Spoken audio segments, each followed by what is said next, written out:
క్రీస్తునందు ప్రియమైన సోదరి సోదరులారా, మన ప్రభువును రక్షకుడునైన యేసుక్రీస్తు యొక్క పరిశుద్ధమైన నామమున నేను మీకు శుభములు వందనములు తెలియజేయచ్చు ఉన్నాను. గత కొద్ది నెలలుగా హెబ్రీ పత్రికను మనం ధ్యానం చేస్తూ వస్తున్నాం. ఇప్పుడు ఈ హెబ్రీ పత్రికలోని ఆఖరి అధ్యాయం అలాగే ఆఖరి సందేశంలో మనం ఉన్నాం. ఇంతవరకు మనల్ని నడిపించిన ప్రభువుకే మహిమ కలుగునుగాక. హెబ్రీ పత్రిక 13వ అధ్యాయం 18వ వచనం, మా నిమిత్తము ప్రార్థన చెయ్యండి. మేము అన్ని విషయంలో యోగ్యముగా ప్రవర్తింపగోరుచు మంచి మనసాక్షి కలిగి ఉన్నామని నమ్ముకొనుచున్నాము. మేమన్ని విషయములలో యోగ్యముగా ప్రవర్తించుచు, లోగడ మా నిమిత్తము ప్రార్థన చెయ్యండి అనే మాటను గూర్చి విన్నాం. మళ్ళీ ఒకసారి ఆ మాటను గుర్తు చేస్తాను. మనము ఒకరి కొరకు ఒకరం ప్రార్థన చేసుకునవలసిన వారమే. అంతేగాని ప్రార్థనను ఒక ప్రసహనంగా మార్చకూడదు. ప్రార్థనను వ్యాపారంగా మార్చకూడదు. నా కొరకు మీరు, మీ కొరకు నేను ప్రార్థన చేయుట మంచిది. కానీ ఈ క్రమమును గుర్చి యాకోబు చెప్పిన మాట మనం వినాలి. యాకోబు పత్రిక 5వ అధ్యాయం 13, 14, 15, 16 వచనాలలో, ఎవరికైనా శ్రమ సంభవిస్తే మొదట అతడు ప్రార్థన చేయాలి. ఆ తర్వాత సంఘ పెద్దలు అతని కొరకు ప్రార్థన చేయాలి. మూడవదిగా ఒకరి కొరకు ఒకరు ప్రార్థన చేయాలి అనేటువంటి ఈ ప్రార్థన వరుసను దేవుని వాక్యం తెలిపింది. గనుక మీకోసం మేము ప్రార్థన చేస్తాం అనేవారి మాటలకు విలువనివ్వకండి. మీ ప్రార్థన మీరు చేసుకోండి, మీరు ప్రార్థన చేయనప్పుడు అని ప్రభువు చెప్పాడు మత్తయి సువార్త 6వ అధ్యాయం 6వ వచనములో. అలాగే దేవుని వాక్యం మనకు చెబుతున్నటువంటి మాట ఏమిటంటే, మత్తయి సువార్త 7:7లో అడగండి మీకు ఇవ్వబడును అని ఆయన స్పష్టంగా చెప్పాడు. కాబట్టి ఆయన అడగమన్నాడే కానీ అడిగించమనలేదు అనే విషయాన్ని గుర్తుంచుకుందాం. అంటే ప్రార్థన అన్నటువంటిది ప్రభు మనకిచ్చిన ఒక గొప్ప భాగ్యం, ఒక గొప్ప సాధనం.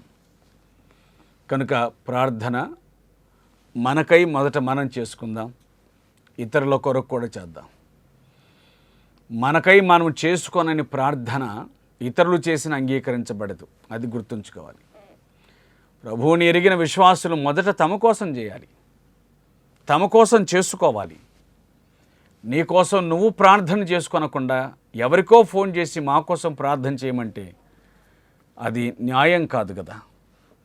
ప్రార్థన అంటే ఊపిరి అని చాలాసార్లు అనేక మంది దేవుని దాసులు చెప్పగా వింటూ ఉన్నాం. ఎవరి ఊపిరిని వారే పీల్చాలి. మొదటిది ఊపిరి అందకపోయినప్పుడు ఆక్సిజన్ పెట్టినట్టుగా మొదట మనం మన కోసం ప్రార్థన చేసుకోవాలి. ఆ తర్వాత ఇతరుల సహాయాన్ని మనం అర్థించాలి. ప్రార్థన చెయ్యండి అన్నాడు. మేము అన్ని విషయంలో యోగ్యముగా ప్రవర్తింపగోరుచు, దేవునికి స్తోత్రం. దేవుని దాసుడు, ఆ మాటకొస్తే విశ్వాసులు అన్ని విషయంలో కూడా యోగ్యముగా ప్రవర్తింపవలసిన అవసరత ఉంది. యోగ్యత అంటే డిగ్నిటీ. దాన్ని మనం ఎప్పుడే కానీ విస్మరించకూడదు. ప్రతి విషయంలో కూడా మనం యోగ్యులముగా ఎంచబడాలి, ఉన్నతమైన వారుగా ఎంచబడాలి. యోగ్యత అనేటువంటిది మన జీవిత విధానం కావాలి. మంచి మనసాక్షి కలిగి ఉన్నామని నమ్ముకొనుచున్నామన్నాడు. మంచి మనసాక్షి, ఈ మాటలు ఎవరు రాసి ఉండొచ్చు? తెలుగు బైబిల్లో అనుమానం ఏమీ లేకుండా అపోస్తులైన పౌలు హెబ్రీలకు రాసిన పత్రిక అని చెప్పబడింది. కానీ మిగతా గ్రంథాలు లేక భాషల్లో ఆ మాట కనిపించదు. కానీ ఈ కంటెంట్ను చూడగా, హెబ్రీ పత్రికలో ఉన్న విషయాన్ని మనం చూడగా, ధర్మశాస్త్రమందు అంత పట్టు కలిగిన వారు, అలాగే పౌలు వ్రాసిన పత్రికలను కూడా చదవగా ఆయన శైలి విధానాన్ని తెలిసిన వారు, రచనా శైలి తెలిసినటువంటి వారు ఖచ్చితంగా ఇది పౌలు పత్రికే అని చెప్పగలరు. మేము మా నిమిత్తం ప్రార్థన చేయండి అని అన్నది అనేక చోట్ల ఆయన చెప్పిన మాటయే. మా కోసం ప్రార్థన చెయ్యండి అని పలుమార్లు ఆయన అర్థించిన విషయాన్ని జ్ఞాపకం చేసుకుంటూ ఉన్నాం. తెస్సలోనికీ మొదటి పత్రిక 5:25లో మా కొరకు ప్రార్థన చేయండి. హెబ్రీ పత్రిక 13:18లో మా నిమిత్తం ప్రార్థన చేయండి. మేము అన్ని విషయంలో యోగ్యముగా ప్రవర్తింపగోరుచు మంచి మనసాక్షి కలిగి ఉన్నామని నమ్ముకొనుచున్నామన్నాడు. అపోస్తల కార్యములు 24:16లో ఈ విధమున నేను దేవునిలను మనుషులందరిలోనూ ఎల్లప్పుడూ నా మనసాక్షి నిర్దోషమైనదిగా ఉండినట్లు అభ్యాసం చేసుకొనుచున్నాను అన్నాడు. కాబట్టి ఈ మాటలన్నీ కూడా పౌలునకు సంబంధించినవిగా కనబడుతూ ఉన్నాయి. మంచి ప్రవర్తన, యోగ్యమైన ప్రవర్తన అన్నటువంటిది అది మన జీవన విధానంగా ఉండాలని మర్చిపోకండి. శ్రమలు, ఇబ్బందులు మనిషి ప్రవర్తనను మార్చకూడదు. పరిస్థితులు మనిషి ప్రవర్తనను మార్చకూడదు. మంచోడే కానీ పరిస్థితులు అట్లా చేశాయి అని అనిపించుకోవడం కంటే పరిస్థితులను ఎదిరించి నిలబడగలిగాడు అని అనిపించుకోవాలి. పరిస్థితులను అట్లా మార్చిపడేశాయి అని సమర్థించడం కంటే పరిస్థితులను సహా జయించగలిగాడు అని చెప్పుకొనగలగాలి. అది మనం మర్చిపోకూడదని మనవి చేస్తూ ఉన్నాను. ప్రియులారా, యోగ్యమైన ప్రవర్తన అది మనకు కావాలి. యోగ్యమైన ప్రవర్తన లేకపోతే మనం రాణించలేమనే సంగతిని మనం జ్ఞాపకం చేసుకోవాలి. యోగ్యమైన ప్రవర్తన కలవారమై ప్రవర్తించగోరుచు ఉన్నాము. మంచి మనసాక్షి, జీవితానికి మంచి మనసాక్షి, ప్రవర్తనకు మంచి మనసాక్షి. మంచి మనసాక్షి లేకపోతే మంచి ప్రవర్తన లేదు. మంచి ప్రవర్తనే కనుక లేకపోతే మంచి జీవితం కాదు. అది విశ్వాసకి సంబంధించింది కాదు అని గుర్తుంచుకోవాలి. కొందరు మంచి మనసాక్షిని త్రోసివేశారని పౌలు చెప్పాడు. ఆ మాటలు తిమోతికి తాను వ్రాసిన మొదటి పత్రికలోనే ఆ సంగతిని ఆయన ప్రస్తావించాడు. కొందరు మంచి మనసాక్షిని త్రోసిపుచ్చారు. వారు ఓడబద్దలైపోయిన వారి వలె ఉన్నారు. తిమోతి మొదటి పత్రిక 1:19లో వారిలో హ్యుమెనయును అలెగ్జాంద్రును ఉన్నారు అనే మాటలు చెప్పబడ్డాయి. కాబట్టి మంచి మనసాక్షి మనకు అవసరమని జ్ఞాపకం చేసుకుందాం. మరియు నేను మరి త్వరగా మీ యొద్దకు మరలా వచ్చినట్టు ఇలాగున చేయవలని మరి ఎక్కువగా మిమ్మల్ని బతిమాలుకొనుచున్నాను. ఇదంతా పౌలు యొక్క రచనా శైలి. మీరు నా కోసం ప్రార్థిస్తూ ఉంటే నేను మీ దగ్గరకు రాగలను అని అనుకొనుచున్నాను అన్నట్లుగా రాశాడు. ఈ హెబ్రీ పత్రికకు ముందు ఉన్నటువంటి పత్రిక ఒక చిన్న పత్రిక, ఫిలెమోను పత్రిక. ఇందులో కూడా 22వ వచనంలో ఇలాగన్నాడు, నీ ప్రార్థన మూలముగా నేను నీకు అనుగ్రహించబడుదని నిరీక్షించుచున్నాను అన్నాడు. అంటే నువ్వు నా కోసం ప్రార్థన చేస్తూ ఉంటే నేను నీ యొద్దకు రాగలను అని నేను తలంచుచున్నాను అని ఆయన మాట్లాడాడు. మంచిది. కాబట్టి దేవుని దాసుల కొరకు ప్రార్థించండి. వారి సేవా జీవితంలో, వారి ప్రార్థనా జీవితంలో, ప్రవర్తనా జీవితంలో ఏమాత్రం తొట్టిల్లకుండా వారు నిలకడగా ఉండి దేవుని నామ మహిమార్థమై జీవించగలుగునట్లుగా వారి కొరకు ప్రార్థించవలసిన అవసరత సంఘస్థుల మీద, తెలిసిన వారి మీద ఉందనే సంగతిని మర్చిపోకూడదు. 20వ వచనం, గొర్రెల గొప్ప కాపరి అయిన యేసు అను ప్రభువును అని వ్రాయబడి ఉంది. గొర్రెల గొప్ప కాపరి అయిన యేసు అను మన ప్రభువును. దేవునికి స్తోత్రం. తనను వెంబడించు వారిని ప్రభు నా గొర్రెలు అని అన్నాడు. ఆయన గొర్రెలు ఆయన మాట వింటాయి. ఆయన మాట విననివి ఆయన గొర్రెలు కావు. ఆయన మాట వింటూ జీవిస్తేనే ఆయన వెంట వెళ్తాం. ఆయన ఎక్కడున్నాడో అక్కడికి వెళ్తాం. ఆయన మాట వినకపోతే ఆయనకు మనకు సంబంధం లేదు. నా గొర్రెలు నా మాట వినును, నా గొర్రెలు నా మాట వినును. కాబట్టి మనం ఆయన మాట వినాలనే విషయం దేవుని వాక్యం మనం గుర్తు చేస్తుంది. ఆయన మాటను మనం విందాం, ఆయనను మనం అలాగ అనుసరిద్దాం. ఆయన గొర్రెల గొప్ప కాపరి, మంచి కాపరని యోహాను సువార్త 10వ అధ్యాయంలో వ్రాయబడినటువంటి ఆ మాటను మనము ఎరుగుదాము. నేను గొర్రెలకు మంచి కాపరిని, మంచి కాపరి తన గొర్రెల కొరకు ప్రాణం పెట్టునని యోహాను సువార్త 10వ అధ్యాయం 11వ వచనంలో వ్రాయబడినటువంటి మాటను మనం ఎరుగుదాము. మన ప్రియ ప్రభు ఆయన మంచి కాపరి. మంచి కాపరి తన గొర్రెల కొరకు ప్రాణం పెట్టునని తానే సెలవిచ్చినట్లుగా మన కొరకై ఆ ప్రియరక్షకుడు శిలువలో తన ప్రాణాన్ని ఆయన అప్పగించాడు అనేటువంటి మాటను మనము ఎరుగుదాము. ఆయన మంచి కాపరిగా తన ప్రాణం పెట్టాడు కాబట్టి నేడు మనం రక్షణ పొంది మంచి మనస్సాక్షిని కలిగి జీవించడానికి అవకాశం కలిగింది. అలాగే శ్రేష్టమైన ప్రభువును, దేవుణ్ణి అంగీకరించడానికి వీలు కలిగింది. ఇప్పుడు పేతురు మొదటి పత్రిక 5వ అధ్యాయము 4వ వచనంలో ప్రధాన కాపరి అనే మాట వ్రాయబడి ఉంది. ఆయన ప్రత్యక్షమైనప్పుడు మీరు వాడబారిని కిరీటమును పొందుదురు అని వ్రాయబడింది. అంటే గొర్రెలను కాయుచున్న మరో పెద్ద గొర్రె అనగా కాపరి లేక నాయకులు, వారు ప్రధాన కాపరి అయిన మన ప్రభు ప్రత్యక్షమైనప్పుడు వాడబారని కిరీటమును పొందుదురు అని వ్రాయబడింది. ఆయన ప్రధాన కాపరి, మనం ఆయన వెంట వెళ్తున్నటువంటి కాపరులం కాబట్టి ప్రధాన కాపరిని మిగతా కాపర్లు అనుసరించవలసిన అవసరం ఉంది. ఎందుకంటే ఆయన బహుమానం, జీతం ఇచ్చేటువంటి వాడు. ఆ తర్వాత మనం చదివినటువంటి వాక్య భాగంలో గొర్రెల గొప్ప కాపరి అనేటువంటి మాటను మనం చూడగలిగినాం. ఈ గొర్రెల గొప్ప కాపరి, గొర్రెలకు గొప్ప కాపరి, మన కాపరి ప్రభు అయిన యేసుక్రీస్తే. మనం ఈ మాటను మరవకుందుముగాక. మన కాపరి మన ప్రభు అయిన యేసుక్రీస్తే. మన కాపరి మన ప్రభు అయిన యేసుక్రీస్తే. ప్రియులారా, మన కాపరి ఏమై ఉన్నాడో ఆయనను వెంబడించేటువంటి మనకు మాత్రమే తెలుస్తుంది, మిగతా వాళ్ళకి తెలియదు. కాపరిని గూర్చి గొర్రెకు మాత్రమే తెలుస్తుంది, గొర్రెను గూర్చి కాపరికి మాత్రమే తెలుస్తుంది. కాబట్టి ఆయన మన గొప్ప కాపరి. గొప్ప కాపరి అని అంటే మంచి కాపరి ప్రాణం పెట్టాడు.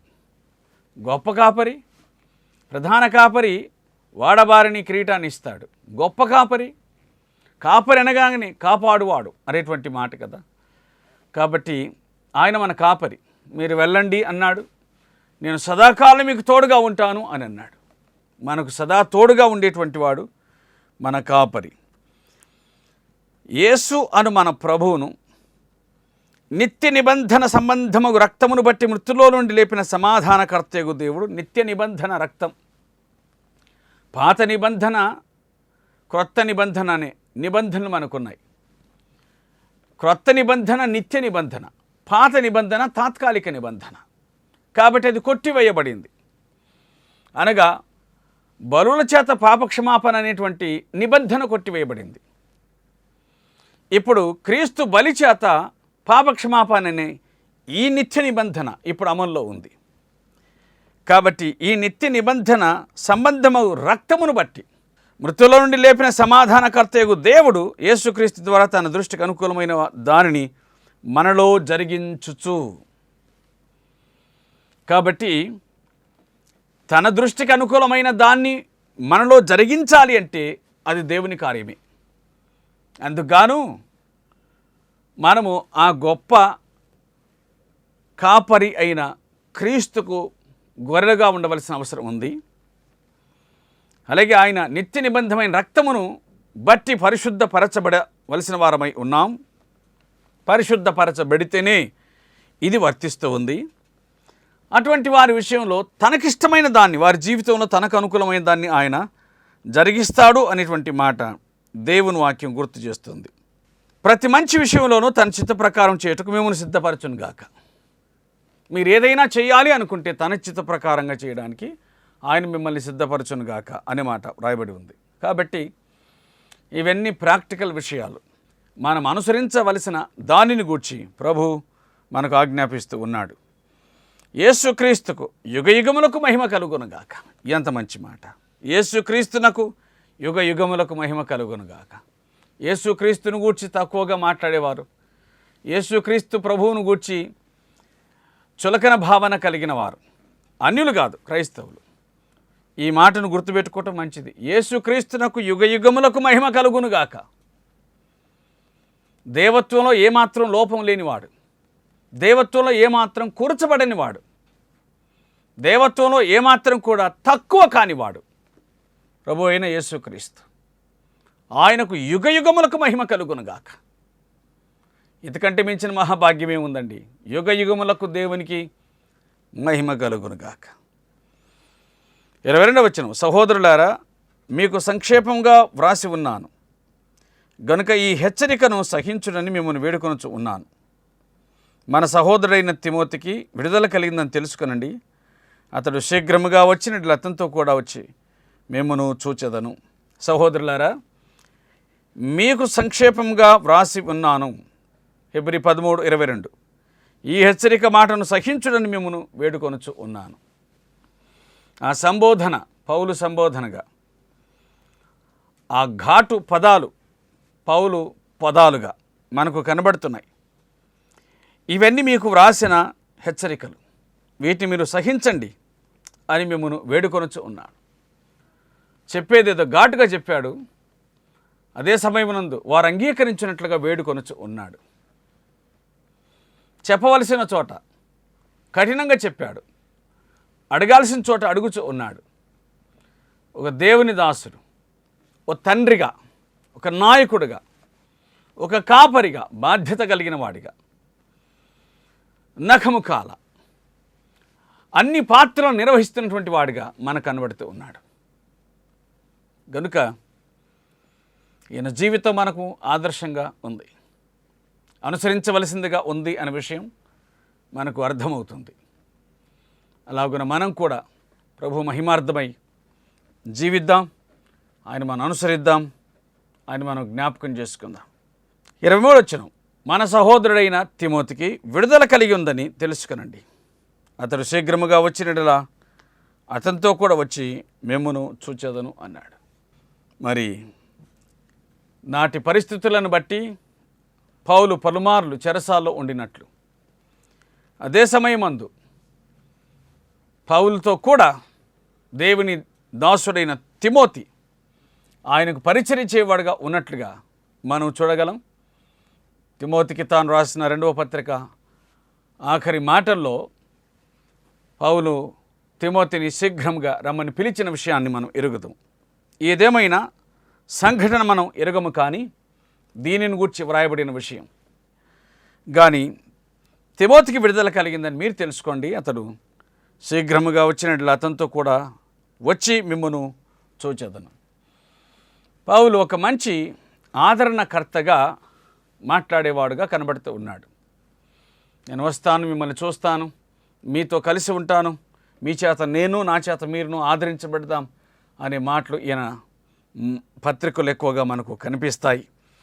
మంచిది. 24వ వచనం, మీ పైన నాయకులైన వారందరికీ, పరిశుద్ధులందరికీ నా వందనములు చెప్పండి. మీ పైన నాయకులకు, పరిశుద్ధులకు వందనములు. 3 సార్లు హెబ్రీ పత్రికలో మీ పైని నాయకులైన మాటను ఆయన ప్రస్తావించాడు. 7వ వచనములో ఆ మాట అన్నాడు, 17వ వచనములో ఆ మాట అన్నాడు, 24వ వచనములో ఆ మాట అన్నాడు. మీ పైని నాయకులుగా ఉన్నవారు, మీ పైన నాయకులు అని. మనకు ఒక నాయకుడు ఉండడం అది అవసరమండి.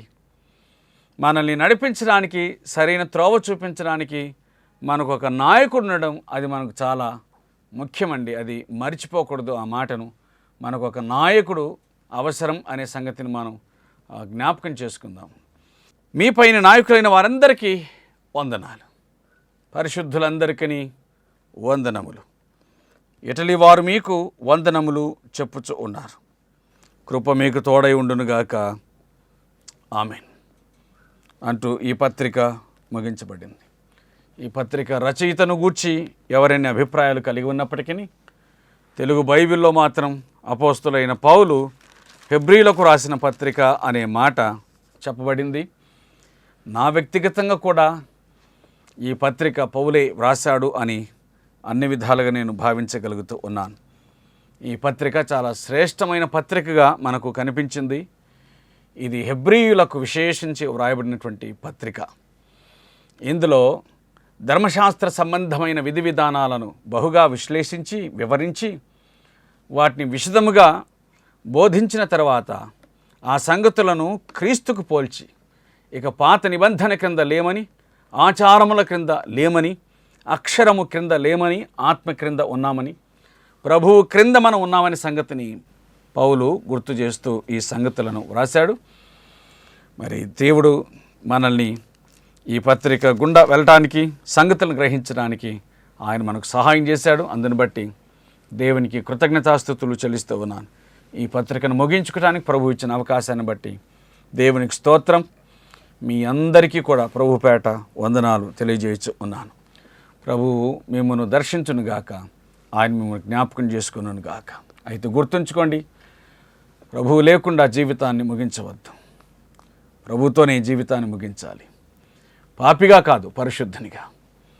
మన గమ్యస్థానం నరకం కాకూడదు, పరలోకం కావాలి. అందుకు ప్రభువే మార్గం. దేవుడు మిమ్మను దీవించునుగాక. ప్రేమ కలిగిన మా తండ్రి, మీకు స్తోత్రాలు, నిండు కృతజ్ఞతాస్తుతులు, వందనములను చెల్లించుకుని ఉన్నాం. మేము ఈ పత్రికను ప్రారంభించింది మొదలుకొని ఇప్పటిదాకా మీరు చూపిన కృపను బట్టి మీకు స్తోత్రాలు. ఈ పత్రికను తండ్రి మరి విన్న వారందరినీ దర్శించండి. మేము నేర్చుకున్న విషయాలు మర్చిపోకుండా ఆచరణలో ఉంచి మేము కృతార్థమగునట్లుగా సహాయం చేయమని వేడుకొనొచ్చు ఉన్నాం. మా మనవులు ఆలకించి అంగీకరించి బలపరచండి. మీ మాటలు వింటున్న మీ బిడ్డలందరినీ బట్టి మీకు స్తోత్రాలు. వారిని దీవించండి, బలపరచండి, కనికరం చూపించమని ప్రార్థిస్తున్నాము.